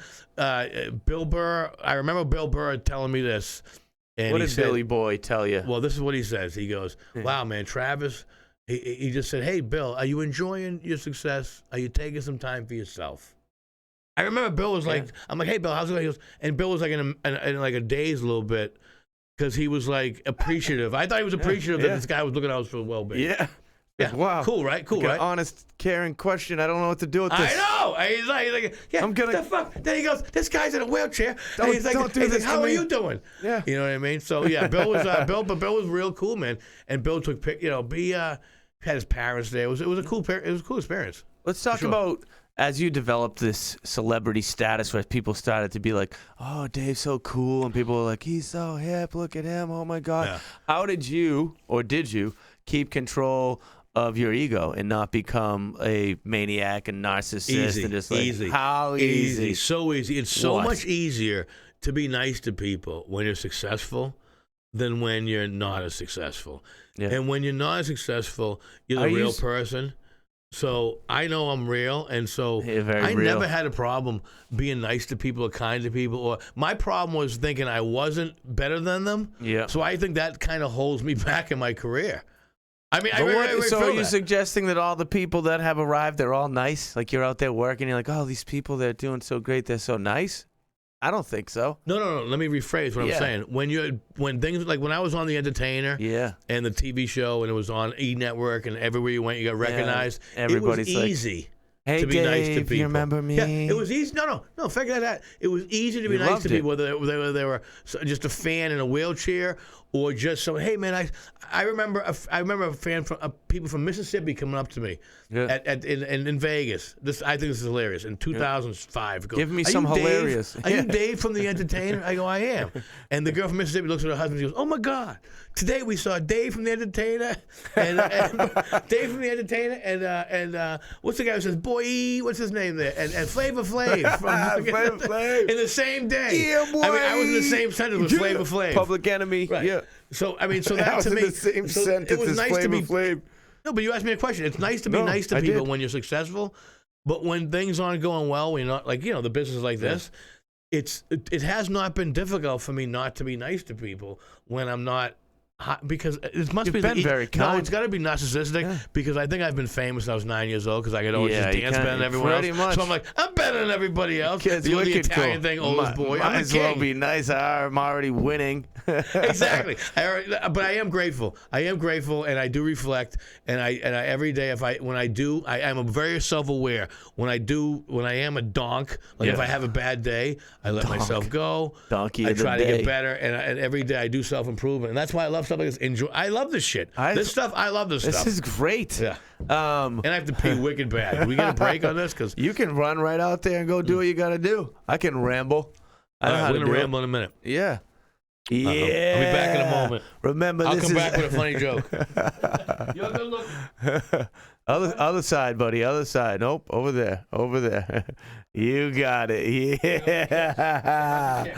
Yes. It's offering something. You know that. Remember, one more time, lean on that subscribe button for me, and a whole lot of love to our sponsors. Enjoy Your Life brand, Riverwalk Brewing Company, and Higher Education, Music, and Arts Festival. Dave Russo is here, and he's all right. I like him. Yeah, I do. Oh, yeah. Wow.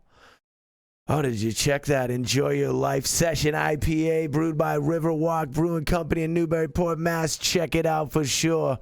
This is me talking. Well, Dave Russo, arguably Boston's best comedian, but some people would say, I'm not sure if that's true. They'd say, I'm not sure.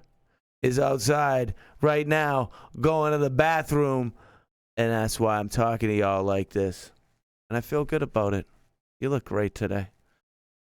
Oh, what do I ask this guy? I don't know. Yeah.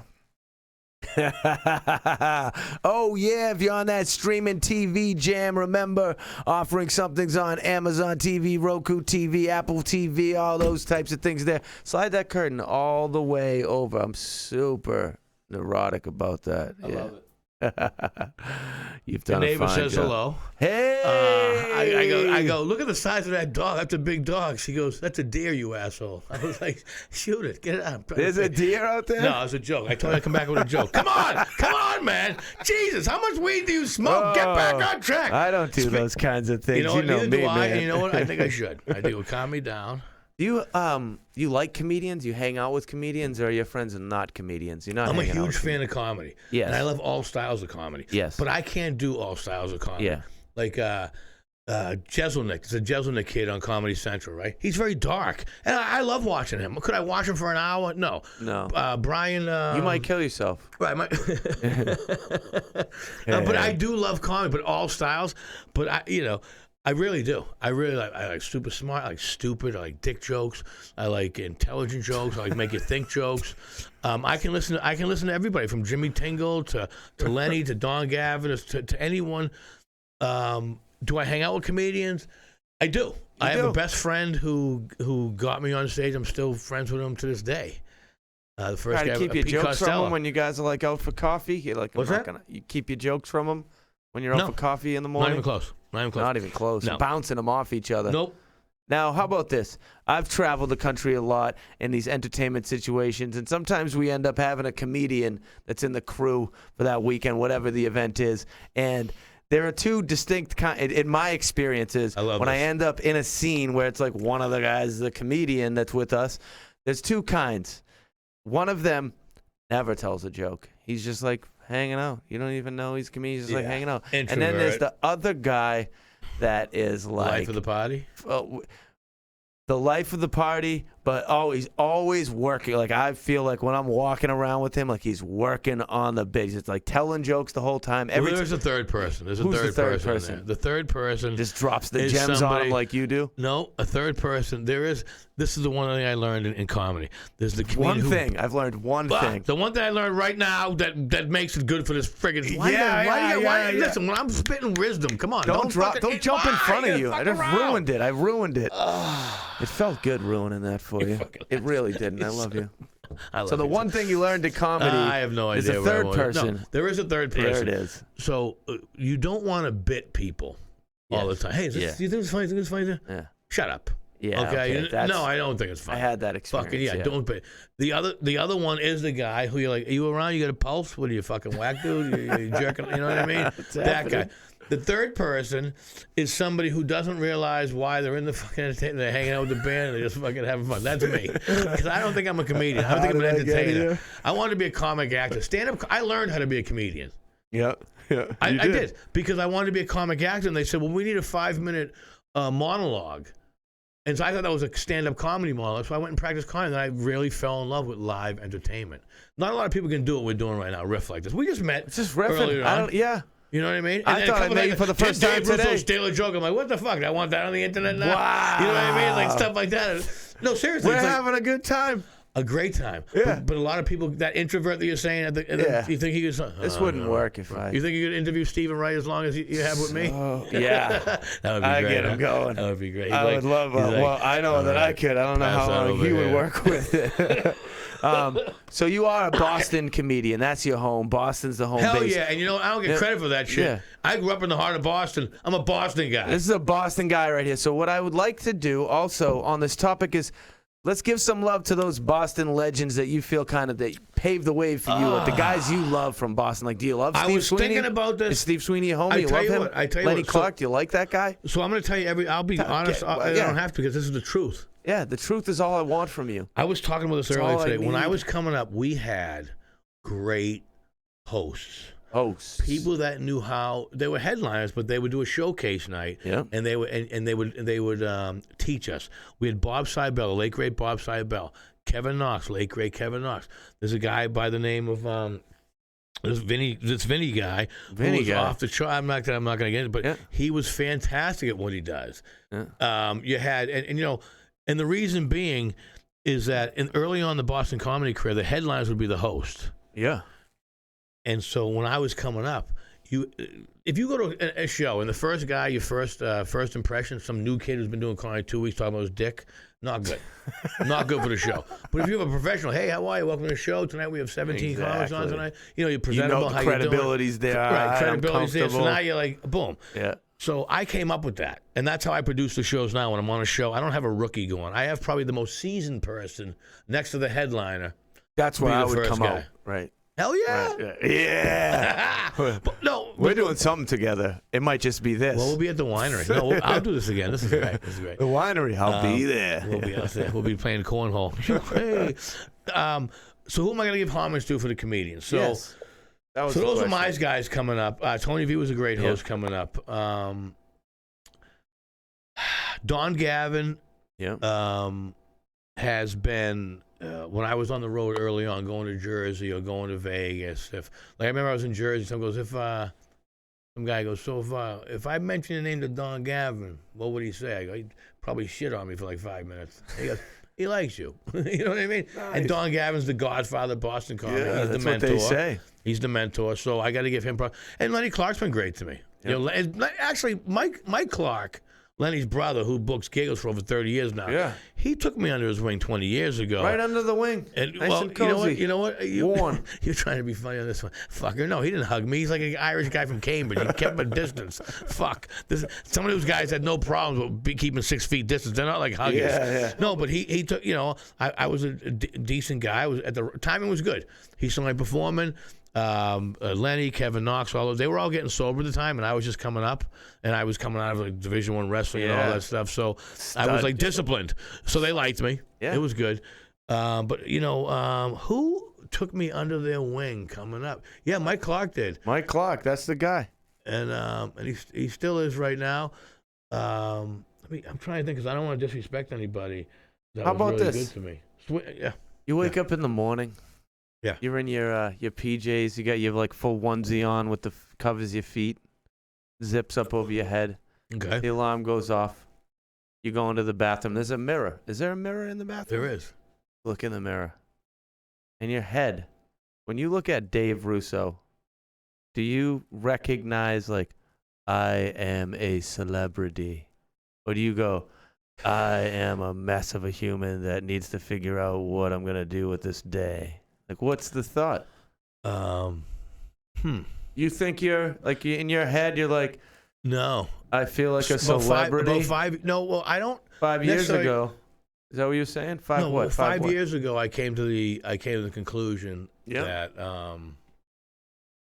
about grateful, just to be grateful. Yeah. What a good thing that is. No, it really is. I mean, there is something to be said about that because I can have a bad day. I'm being sincere with you. Cool, because I can have a bad day and I can know, you know what? Jesus, Mary Joseph. I'm 5 pounds overweight, so obviously I'm not starving. Is that 5 pounds? Yeah, you fucker. I was going to say 4. I was going down. I'm going to put you in a small package. I was going to say 4. Leg lock, scissor. I walked 17,000 steps over the weekend. I did about 7 miles, yeah. That's Every weekend I try to look at whether I look like I like the nature. I love keeping healthy in the mind. Yeah. The mind's very important to me.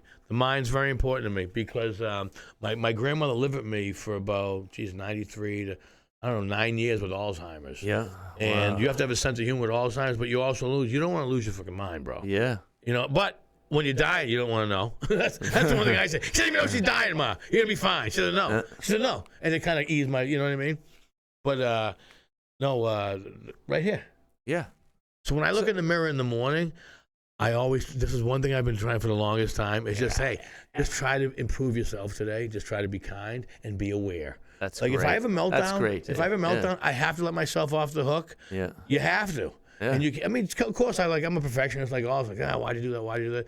I've called up people and go, hey, listen, I was a little rude. I want to apologize. I like that. It kind of weighs on you. Yeah. Well, those things that, like, if I'm unkind, it weighs me down. You seem like a chill dude. I've snapped like a little Italian guy. And I go, listen, I was having a bad day. Everybody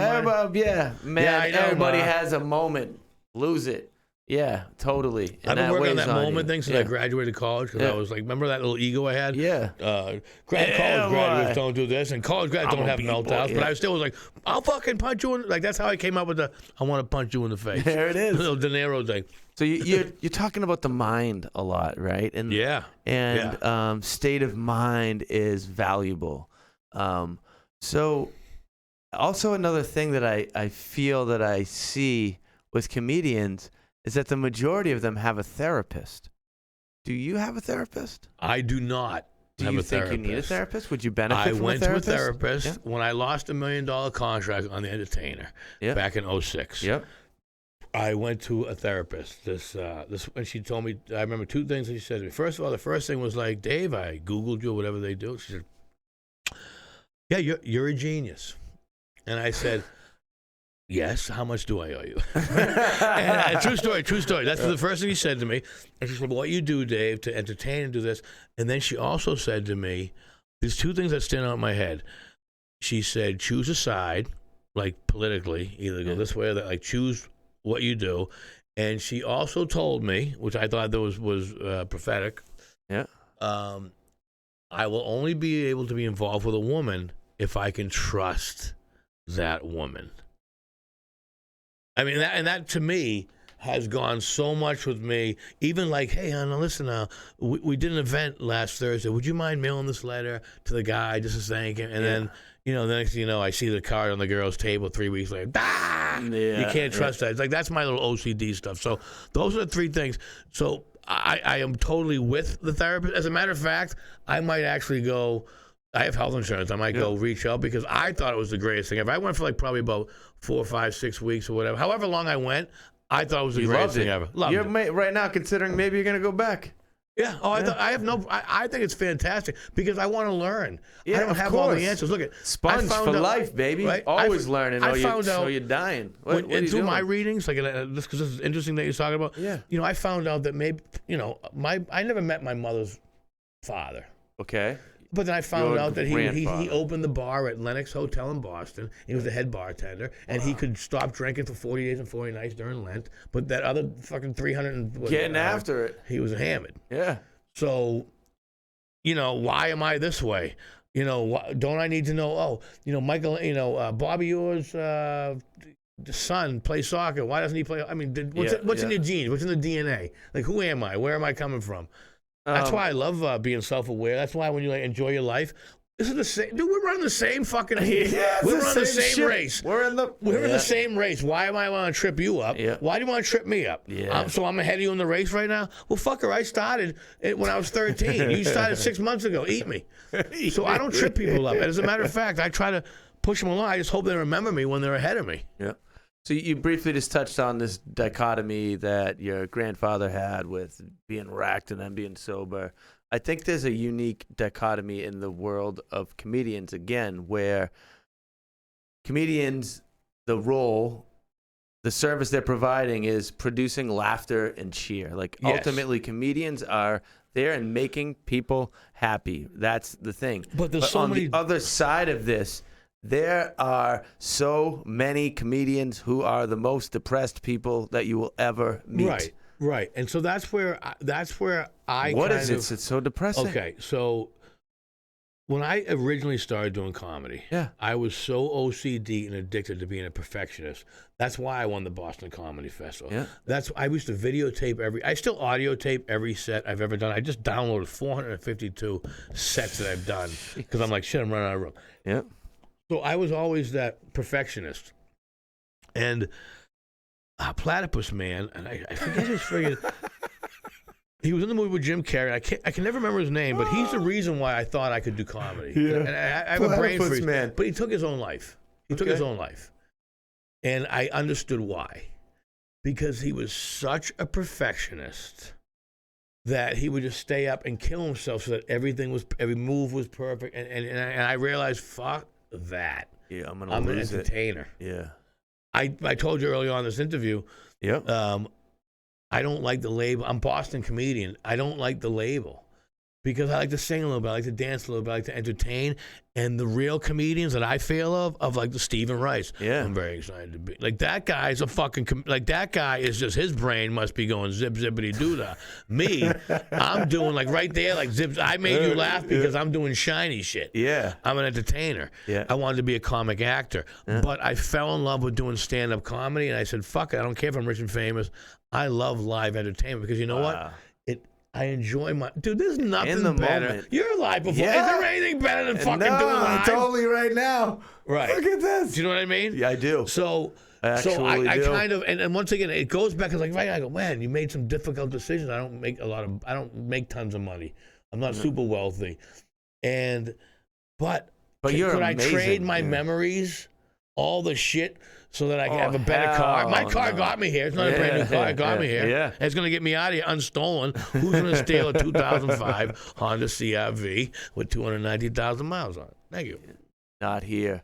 So what's next, man? What's the plan? What's the future hold for you? This is what I love about this. So recently I've been working on the manifestation of what's your future. Have a plan. So right now, set the goal, take the steps. Well, you know what? How about this? Not looking backwards and using your eyes or in front of your head to look forward. So what's my goal? So right now, I'm super excited about being a part of Classic Scally Company and having my own lids. There's going to be a summer scally and a winter scally that's coming out. The qualities, look, I'm psyched because I have no problem with putting my name on it. I'm that insecure that, dude, it's better. How about it's better than yours? It's like a party. It's better than yours. Better quality. It's like I'm so psyched that I got it. It's done. It took 15 fucking years to make it happen. That's awesome. The winery, my family's winery, which they started my cousin started 12 years ago, and I'm involved with the booking of the comedy events and the special events with live music. We got some good music going on there in Hollis, New Hampshire. That to me, though, seriously, that to me single-handedly has been my growth, because my cousin who took me under his wing, as like you said, when I look in the mirror, am I some crazy person? He took me under his wing, and I say that a lot, but because he's never stirred me wrong, man. He's said, hey, he would never tell me to, but he'll make suggestions. Yeah. And I'm seeing him become successful. Gentle pushing you. That's, you know what? You make a great little thing. No, it's one of these things. It's one of these. No. Let me angle you this way. Go down that path. What do you think about that path? He's maybe, so fun. Dave? Yeah, you're right, dude. And you know what? And so when you're aware, like enjoying your life, and you're aware and you trust, like the therapist said. So I'm aware of that. Who can I trust? Who can I not trust? Who I feel safe around? Who not safe around? And so. Yeah, I'm excited about the winery kicking ass. I'm excited about the Scally Caps really taking off. Because and what about comedy? You're not excited about it. The world's kind of shut down, or you are excited the about comedy, it? This is once again. I told you when I was 9 years old. Yeah. I always just thought I was just like I'm an entertainer. So what about the entertainment? That's okay. How about that? Is that a better phrased question? The winery it all goes along. Star Wars has the show, and they have merchandising. It's the whole thing as far as everything, because the show part is so much more fun now. Yeah. Because first of all, not everyone's doing it, and when you get to do it, it's like you remember, that's why I don't want to be a star. That's why I just want to be live in a bar in downtown Haverhill or whatever. Going, you know what I mean? Yeah, because at the end of the night, when we all take a dirt nap, at the end, it doesn't matter how much money you got. True. Although I need a few bucks. So, I'm going to be honest with you here, Dave. I hope so. Yes, I have been, and I will continue to be. Thank you. So, I asked you to come here today onto offering something for two reasons. And throughout this interview, you have just reinforced these two reasons time and time again, which makes me feel so good. First reason, you are succeeding in your path. You have created your life. You know what you want to do. You made it real. You could have done none of this, no dancing, no wrestling, no comedy, no entertainment. You could have just went some other way, but you created these lanes from the ideas. You're blessed with ideas. You had them. You made them real. And then you succeeded in those fields where, to a point of where you have food, you have a shelter as a result of what you as a human are doing. That's impressive. And I want you to know that as a grown man, I see that. I love it about you. Well, that means a lot. Thank you. Second thing, you're a good man. You're actually offering something positive to the world. Just by my hanging out with you today, spending time with you, I know you're a good person. Like, you made me feel good. You've said nice things. I know when you're out there, if you happen to be walking across the street tonight, going back to your car, and somebody falls down on the ground, you're going to help them. I know that about you. You're a good person. I really appreciate that. You don't have to be, and you are. Well, thank you, man. You know what? I tell you, we ended up through the magic of the internet and the world, just crossing paths, and the magical place. And we booked this, I want to say, 90 days, maybe even more. Yeah. And it's funny. I do want to go on record. Go on record. I somehow lost a day. I somehow lost a day.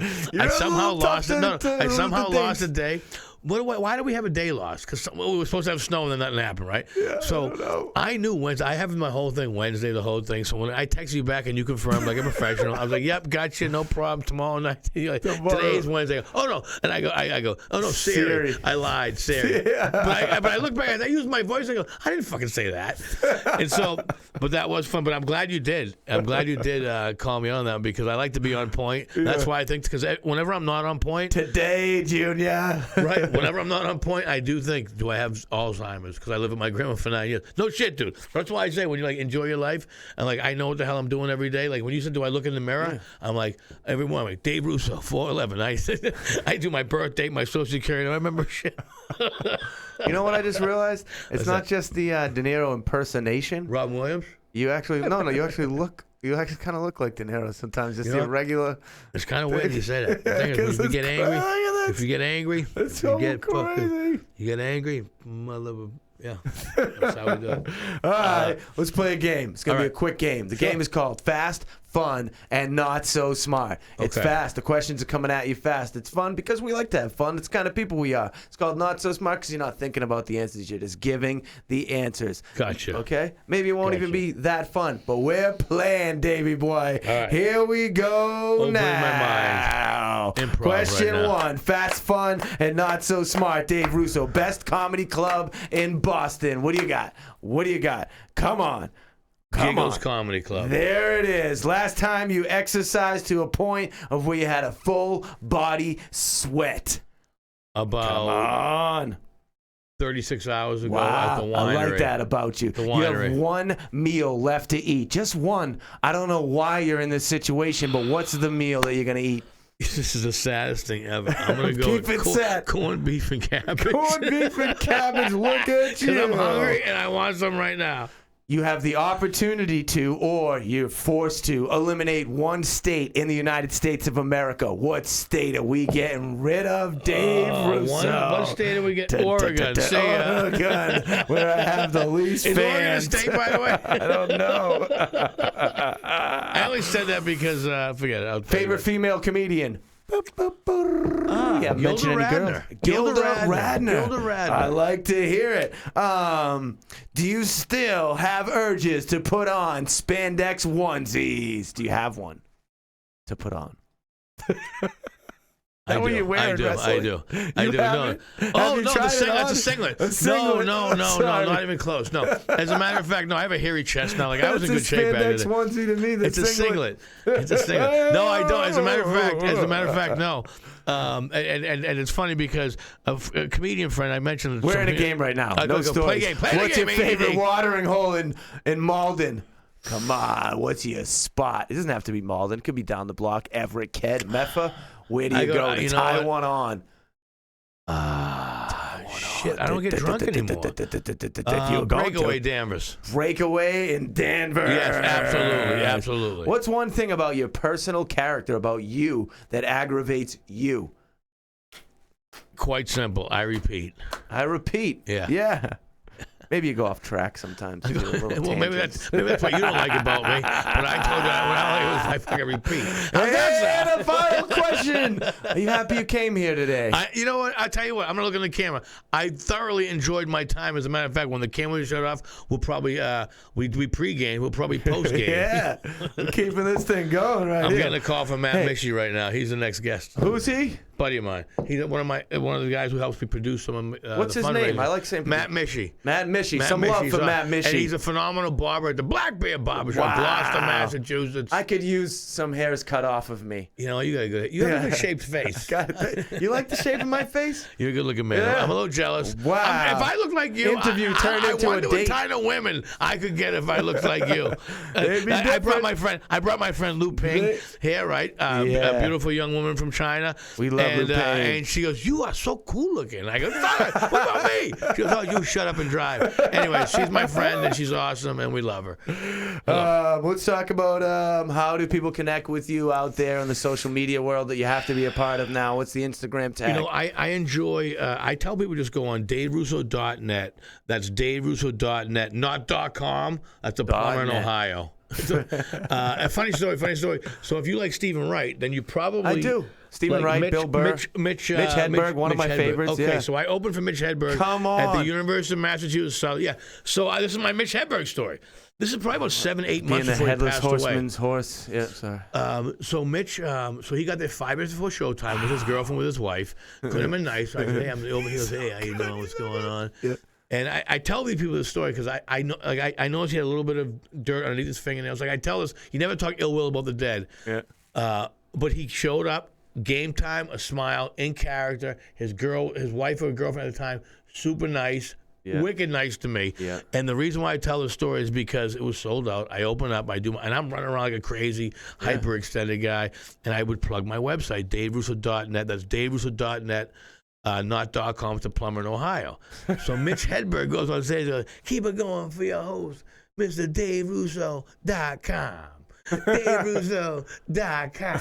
And he's doing it with a smile, and he's laughing, and he knows he's busting my balls, but he's such a fucking genius that people, I personally think I got more hits. Yeah. He said DaveRusso.com. I know it's DaveRusso.net. Yeah, so, and then I was sad because, I've worked with tons of headliners, and he didn't have there was no ego. There was, hey, man, what's up? You the opener? All right. How much time are you going to do? What they got you doing? I was like, 18 minutes. All right. You know what I mean? Like, I was like, hey, what do you want me to do? And I was really trained well by the Boston guys. Yeah. I always knew. Stick to the script. Stick to the script. What would you like me to do for your intro? And so I was like, he was like, oh, yeah. And he was like, yeah, man, I don't know. He's like, he looked to his son, yeah, have fun with it. He was like, he didn't give a fuck. And he went on to say, Dave.com. And I was sad because you know what? Once again, I had told Don Gavin, the Godfather, about him. I said, I saw this guy. And then I went to the Montreal Comedy Festival, and that's when he was blowing up big. Yeah. It was sad that happened because, it's like they say the good die young. He was like, headliners can suck, dude. I've opened for a couple guys. Like, he's a man. I just gave you a reverse handy, and you were like, go fuck yourself. Let's not, before this is done here, let's not pass over some connection to Dave Chapelle.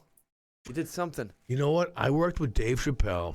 8 shows for his Killing Him Softly on HBO when he's talks about the stripper and when he goes home and the wife says, what's that? He's like, oh, we went and got ice cream after whatever. And the reason why I say is because I saw him do that joke like 3 or 4 times in the course of the 8 shows we did. Yeah. It was a comedy connection for Faneuil Hall. Was it 03 maybe? All I know, whatever that. And so I saw him work. I opened for him for 6 shows at the Comedy Funeral, and I saw him work I didn't know at the time that he was putting his HBO Killing Him Softly special together. Right. But I did notice, because I've been a fan of Dave Chapelle back in the day. I'm his age. Yeah. He's been doing comedy. He was already like famous before I even got on stage. 31? Is that what you are now? In dog years, 31 in dog years. Yeah. But wait a minute. No, but I was a fan of his. I was a fan of his because I remember watching him on the HBO Aspen Comedy Festival, and his opening line was like, he's like, I'm in Aspen, Colorado. He goes, what'd y'all do with the white people? Yeah, he really played up that thing. But he was a champ. He's a legend. So he was sweet to me. I opened with him, and then I've just watched him since, just blow it up. Yeah. I don't want to let that pass. People love Chappelle just like they love you. Thank you. That's awesome. So how do you feel? You ready to round this thing out? I feel like we covered all the things about you that are so sweet and nice. Yeah. Have we missed anything? we missed a lot of things. Have we missed anything? Yeah, we have. Sinbad was in there somewhere. You knew about Sinbad? Sinbad, I opened for Sinbad on my birthday when I was 33 years old. Wow, it's a Sinbad birthday. In Davenport, Iowa, for the Gilda Radner Foundation. Gilda Radner was Gene Wilder, Willy Wonka's wife, who died of cancer. Now, I always loved her as a kid. Rosanna, Diana. I just thought she just, maybe because I was a little Italian guy and she was this little girl. I just always liked her. So I get hired by my agency, Neon Entertainment, to be the featured act for Sinbad, who I've always loved. Yeah. And I get there, Boston Comedy Training again, and 2,200 people sold out, and they go, hey, listen, they're not going to have you be the middle act, the featured act. We're going to have you open, and then the local kid the DJ who's been doing comedy 15 years, he's going to middle, and you're going to close. And I didn't skip a beat. I go, I just said, I know, this is what I said. I go, save money, right? And they go, yeah. And they go, okay. I go, okay. 'Cause in Boston, we learned, hey, if they want you, whatever you do, you don't give a fuck. If the money's the same, if they want you to go headliner, be a nice guy. if they want you to be the headliner and pay the same money, negative. Yeah. But if they want you to go back and save money, who gives a fuck? You know what I mean? With me. So I went up, going home a little unbeknownst to me, once again, I don't think I'm a punk. I'm not like this super show smart business guy. I just went by protocol what I've turned. Yeah. No problem. Going for same money though, right? Yeah. Okay. No problem. I go up. I do my thing. So I get a standing ovation. I fucking knock it out of the ball. My birthday. Yeah. My birthday. Come on. I'm a champion. Goddamn it. Here we go. So Me and Mickey Ward. Yep. I love Mickey Ward. I know you do. So Sinbad comes out and puts me out. He goes, hey, Dave Russo, come here. I go, hey, man. I go, listen, I'm a fan. He goes, I'm a fan of you. That's reason. I'm a fan of you. First thing. Because I'm a fan of you. No, I'm a fan of you. You see this kid right here? This kid right here was supposed to be the opening act. But he's the local DJ. He's been doing comedy 15 years in, ready for this? Davenport, Iowa. And I said to him, the Boston kid, you really want to go after the Boston kid? I know Boston comedians. I played, he signed it. And so he took myself out to dinner. Wow. And the whole crew. Sinbad, probably, out of all the celebrities that I've met, Wayne Newton was unbelievable. Yeah. Sinbad. Something was fucking house. Hospitable. Sinbad's a champ. He took about 50 and 20 of us out to dinner. And I'm talking, I ate a Brontosaurus fucking steak. You know what I mean? Yeah. And Boston, I told you, those Boston guys, they fucking bring it. Those Boston guys don't fucking play around. But the truth of the matter is, he was in that the TV show when he became famous with the Johnny Carson guy, and he had known a lot of Boston comedians that did well in there. So he was like a fan. So we're friends. He unfortunately suffered a stroke not too long ago. I pray for him. But but that's I love that story, right? And Mickey Ward's a champion, by the way. He is. I know all about you. The Mick. So did we mention the, so it's DaveRusso.net. That's where we're going. Not .com. Plummer, Ohio. Much love. Rest in peace, Mitch Hedberg. Yeah. Yes. That's it. That's it. I feel good. I love you, man. It was great to meet you. I love you too. Well, can we do this again, or do we only do one every? No, we can do. That's the thing. People like me and you, we can do anything we want. Because we enjoy our life.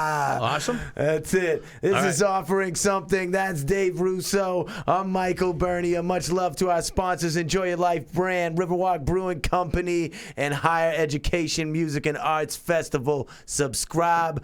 Definitely check out Dave Russo. And that's going to be it, man. We're signing out of here. Awesome. Yeah, boy. So that was about 2 hours, you think? That was awesome.